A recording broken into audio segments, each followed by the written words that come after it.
তোমাদের সঙ্গে আমি একটা জিনিস শেয়ার করছি। আমাদের বাড়ির সামনে যে জল জমে গেছে বৃষ্টিতে, মা কাকা কাকি সবাই মিলে মাছ ধরছে। দেখো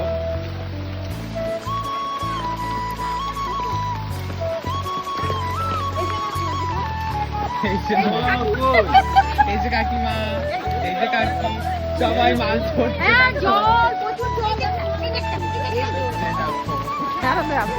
ভিডিও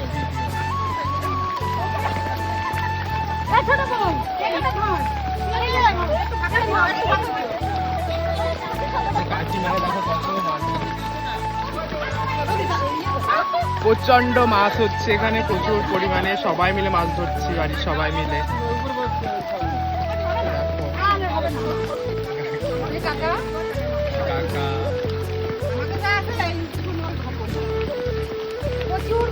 প্রচুর বৃষ্টি আর প্রচুর মাছ, প্রচুর মাছ। ভিডিওটা কেমন লাগলো সবাই জানাবে।